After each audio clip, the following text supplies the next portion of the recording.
Bismillahirrahmanirrahim. Assalamualaikum warahmatullahi wabarakatuh. Alhamdulillahilladzi ja'ala fis samai burujan wa ja'ala fiha sirajan wa qamaran munira. وهو الذي جعل الليل والنهار خلفة لمن أراد أن يذكر أو أراد شكورا أشهد أن لا إله إلا الله وحده لا شريك له شهادة تنجي قائلها يوم يبعثون يوم لا ينفع مال ولا بنون إلا من أتى الله بقلب سليم وأشهد أن محمدا عبده ورسوله المبعوث رحمة للعالمين إنه لا على خلق عظيم اللهم صل وسلم على عبدك ورسولك النبي الكريم محمد وعلى آله وأصحابه أجمعين طيبين أما بعد فقد قال تعالى في القرآن الكريم أعوذ بالله السميع العليم من الشيطان الرجيم ما كان محمد أبا أحد من رجالكم ولكن رسول الله وخاتم النبيين وكان الله بكل شيء عليما صدق الله العظيم. Ma'asyiral muslimin, para pendengar podcast yang dirahmati Allah SWT. Alhamdulillahi Rabbil Alamin. Bersyukur kepada Allah atas segala limpahan nikmat dan karunia-Nya kepada kita sekalian, berupa nikmat sehat, nikmat iman, dan nikmat Islam. Marilah kita tingkatkan ketakwaan kita kepada Allah SWT seraya dengan menjalani apa yang diperintahkannya dan menjauhi segala apa yang dilarangnya. Salawat dan salam mari kita sampaikan kepada junjungan kita Nabi besar Muhammad SAW, keluarganya, para sahabatnya dan pengikutnya sampai hari pembalasan. Ma'asyiral muslimin, para pendengar podcast yang berbahagia. Islam merupakan agama wahyu yang dibawa oleh Rasulullah sallallahu alaihi wasallam dan berlaku hingga hari kiamat nanti. Meskipun Islam berlaku hingga hari kiamat dan Rasul sallallahu alaihi wasallam sudah wafat, tetap saja Allah Subhanahu wa taala tidak akan mengutus lagi seorang nabi atau rasul, karena Nabi Muhammad sallallahu alaihi wasallam merupakan nabi terakhir atau penutup dari para nabi. Allah Subhanahu wa taala berfirman, A'udzu billahi as-samil alim minasy syaithanir rajim. Ma kana Muhammadun aba ahadin min rijalikum walakin Rasulullahi wa khataman nabiyyin. Wa kana Allahu bikulli shay'in alima. Shadaqallahul azim. Artinya, Muhammad itu sekali-kali bukanlah bapak dari seorang laki-laki di antara kamu, tapi dia adalah Rasulullah dan penutup para nabi, dan adalah Allah mengetahui segala sesuatu. Quran Surat Al-Ahzab ayat 40. Ma'asyiral muslimin, para pendengar podcast yang dirahmati Allah, mengingat Allah Subhanahu wa ta'ala tidak akan mengutus lagi nabi dan rasul, sementara ajaran yang dibawanya harus berlaku sampai hari kiamat, Ini berarti tugas-tugas Rasul harus diikuti oleh para pengikutnya. Maka tugas yang diemban oleh Rasul sallallahu alaihi wasallam juga harus menjadi tugas kita dalam hidup ini. Oleh karena itu, setiap kita harus tahu apa saja tugas-tugas yang diemban oleh Rasul sallallahu alaihi wasallam itu. Di antara tugas-tugas Rasul sallallahu alaihi wasallam disebutkan dalam Al-Qur'an adalah Allah Subhanahu wa taala berfirman, A'udzu billahi as-samil 'alim minasy syaithanir rajim. Ya ayyuhan nabiyyu inna arsalnaka syahidan wa mubasysyiran wa nadhira wa da'iyan 'ila Allahi bi'idnihi wa sirajan munira. Hai Nabi, sesungguhnya kami mengutusmu untuk menjadi saksi, pembawa kabar gembira dan pemberi peringatan, dan untuk menjadi penyeru kepada agama Allah dengan izinnya, serta untuk menjadi cahaya yang menerangi. Quran Surat Al-Ahzab ayat 45 sampai dengan 46. Ma'asyiral muslimin, para pendengar podcast yang berbahagia. Dari ayat di atas ada beberapa tugas Rasul sallallahu alaihi wasallam yang harus kita pahami dengan baik. Pertama adalah syahidan, yang artinya saksi bagi manusia baik di dunia ini maupun akhirat. Di dunia, dengan ajaran yang dibawanya, beliau membimbing umat manusia agar mereka bersikap dan berperilaku yang islami, sehingga kebahagiaan hidup di dunia dan akhirat akan dicapai oleh manusia itu sendiri. Dalam sejarah Rasul memang kita dapati tugas itu dilaksanakan dengan sebaik-baiknya, sehingga manusia yang semula berada di jalan hidup yang salah atau melenceng diarahkan ke jalan hidup yang benar, dan yang semula malas-malasan menjadi rajin bekerja, dan begitulah seharusnya. Bahkan Rasulullah sallallahu alaihi wasallam juga sangat menumbuhkan sikap optimis dalam mencapai sesuatu dan merangsang untuk berpikir tentang berbagai persoalan yang sebenarnya harus mampu untuk memikirkannya. Begitulah Nabi SAW memfungsikan dirinya sebagai syahidan, saksi di dunia ini. Sementara dalam kehidupan di akhirat, beliau tidak menghendaki umatnya untuk menderita, tapi beliau menjadi saksi atas pengadilan umatnya di dunia dan kepada umat yang memang benar-benar cinta kepadanya. Rasulullah memberikan syafaat pertolongan kepada mereka.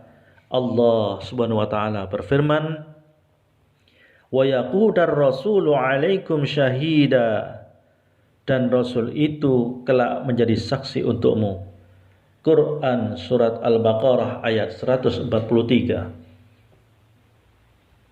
Ma'asyiral muslimin, para pendengar podcast yang dirahmati Allah, tugas kedua yang dilaksanakan oleh Rasul sallallahu alaihi wasallam adalah mubasyiran, yaitu pemberi kabar gembira kepada manusia dengan menyampaikan janji Allah akan memberikan pahala dan kenikmatan surga kepada manusia yang beriman dan beramal soleh, dan sebaliknya berupa dosa dan siksa neraka bagi siapa saja yang tidak beriman dan melaksanakan kemaksiatan.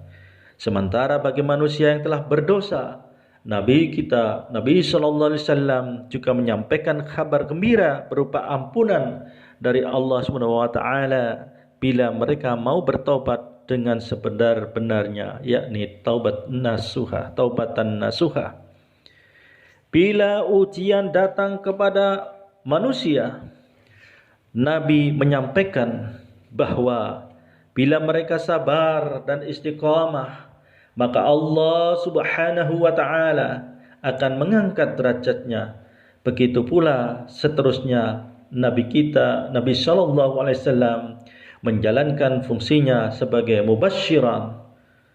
Dengan dilaksanakannya fungsi ini oleh Rasul sallallahu alaihi wasallam, maka kaum muslimin yang menjadi pengikutnya terus berupaya untuk menjadi muslim yang sebaik-baiknya, yakni mengokohkan keimanan dan membuktikannya dengan memperbanyak amal yang soleh.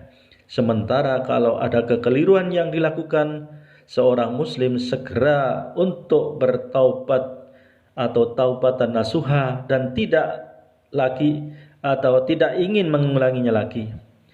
Yang ketiga adalah tugas yang diemban oleh Rasul sallallahu alaihi wasallam adalah nadhiran, yang artinya pemberi peringatan yang dilakukan oleh Rasul sallallahu alaihi wasallam dengan menunjukkan adanya dua jalan, yaitu jalan yang baik yang tentu saja berujung pada kebahagiaan dunia dan akhirat, dan yang kedua adalah jalan yang buruk yang berujung pada kesengsaraan hidup. Rasul sallallahu alaihi wasallam memberikan peringatan dengan mengungkapkan akibat dari perbuatan yang tidak benar bila hal itu dilakukan. Karena di dalam Al-Quran terdapat begitu banyak ayat menyebutkan soal surga dan neraka. Di antaranya terdapat firman Allah Subhanahu wa taala, A'udzu billahi as-samil 'alim minasy syaithanir rajim. Innal ladzina amanu wa 'amilus shalihati ulaika hum khairul bariyah. Jazaohum 'inda rabbihim jannatu 'adnin tajri min tahtihal anharu khalidina fiha abada. Sesungguhnya orang-orang yang beriman dan mengerjakan amal soleh, mereka itu adalah sebaik-baik makhluk. Balasan mereka di sisi Tuhan mereka adalah surga Aden yang mengalir di bawahnya sungai-sungai. Mereka kekal di dalamnya selama-lamanya. Quran Surat Al-Bayyinah ayat 7 sampai dengan 8. Masyarul muslimin, para pendengar podcast yang berbahagia. Sedangkan firman Allah yang lain soal mereka yang soal neraka yang amat pedih siksanya sehingga penghuninya ingin sekali keluar dari situ, tapi hal itu tidak mungkin. Allah Subhanahu wa taala berfirman, A'udzu billahi as-samil 'alim minasy syaithanir rajim. وَأَمَّا الَّذِينَ فَسَقُوا فَمَأْوَاهُمُ النَّارُ كُلَّمَا أَرَادُوا أَن يَخْرُجُوا مِنْهَا أُعِيدُوا فِيهَا وَقِيلَ لَهُمْ ذُوقُوا عَذَابَ النَّارِ الَّذِي كُنتُمْ بِهِ تُكَذِّبُونَ. Dan adapun orang-orang yang fasik kafir, maka tempat mereka adalah neraka. Setiap kali mereka hendak keluar daripadanya, mereka dikembalikan lagi ke dalamnya dan dikatakan kepada mereka, rasakanlah siksa neraka yang dahulu kamu mendustakannya. Quran Surat As-Sajdah ayat 20. Masyarul muslimin, para pendengar podcast yang dirahmati Allah. Tugas keempat yang dilaksanakan oleh Rasul sallallahu alaihi wasallam adalah menyeru ke jalan Allah, sehingga beliau disebut sebagai ad-da'i ilallah, penyeru kepada agama Allah. Beliau melaksanakan tugas dakwah dengan penuh keikhlasan, penuh kesabaran, keberanian, lemah lembut dan kasih sayang. Ada saat-saat di mana beliau harus menunjukkan kesabaran dalam menghadapi perlakuan orang-orang kafir, sebagaimana yang terjadi ketika beliau datang di kota Taif.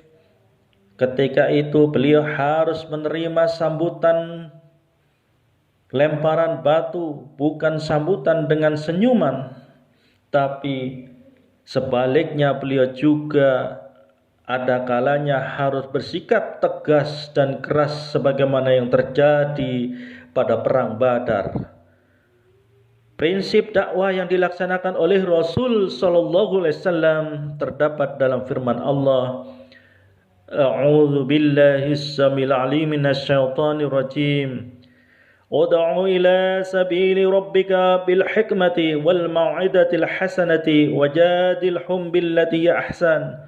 Inna rabbaka huwa a'lamu biman dhalla an sabilihi wa huwa a'lamu bil muhtadin.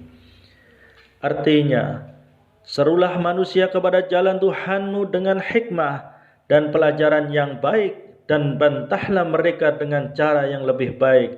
Sesungguhnya Tuhanmu, dialah yang lebih baik mengetahui tentang siapa yang tersesat dari jalannya, dan dialah yang mengetahui orang-orang yang mendapat petunjuk.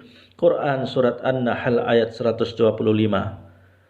Dalam dakwah, Rasul sallallahu alaihi wasallam tidak hanya menyeru manusia agar masuk Islam, tetapi setelah mereka menjadi muslim, mereka dibina untuk menjadi anggota jamaah Islam yang disiplin, patuh dan taat terhadap ajaran yang mereka terima, dan berusaha untuk menegakkan ajaran Islam itu dalam kehidupan ini.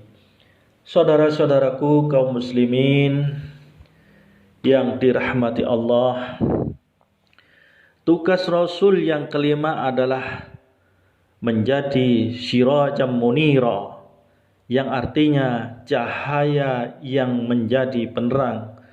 Tugas ini yang menjadi sangat penting dilaksanakan oleh Rasul sallallahu alaihi wasallam, mengingat masyarakat pada waktu itu memang berada dalam kegelapan jahiliyah, sehingga kehidupan manusia pada waktu itu tidak sesuai dengan nilai-nilai yang seharusnya dipegang oleh manusia. Maka kedatangan Rasul untuk menerangi kehidupan manusia, sehingga manusia jadi tahu kemana arah hidup yang harus ditempuh, dan bagaimana cara menempuh kehidupan manusia berlangsung menjadi baik, dan masyarakat merasakan kenikmatan hidup yang sesungguhnya. Dalam kondisi dunia seperti sekarang yang sedang kacau ini, umat manusia sadar atau tidak sebenarnya amat memerlukan syariat Islam. Dunia menanti lahirnya masyarakat yang islami. Ke arah itu berarti amat diperlukan adanya manusia yang dapat melanjutkan tugas-tugas dakwah Rasul sallallahu alaihi wasallam. Dan siapa lagi memang yang harus untuk melanjutkannya kalau bukan kita-kita ini, umat dan pengikut dari Rasulullah sallallahu alaihi wasallam. Demikianlah para pendengar podcast yang dirahmati Allah. Itulah pelajaran yang dapat kita ambil dari tugas-tugas Rasul itu. Sudah beberapa poin kita lalui. Mudah-mudahan ini semua bermanfaat bagi para pendengar podcast yang berbahagia, dan mudah-mudahan kita selalu mendapat hidayah, petunjuk dari Allah, dan mendapatkan rahmat Allah. Mudah-mudahan kita oleh Allah diberi jalan keselamatan, selamat di dunia dan selamat pula di akhirat kelak. Terima kasih atas perhatiannya sekalian. Akhirnya, billahi taufik wal hidayah. Wassalamualaikum warahmatullahi wabarakatuh.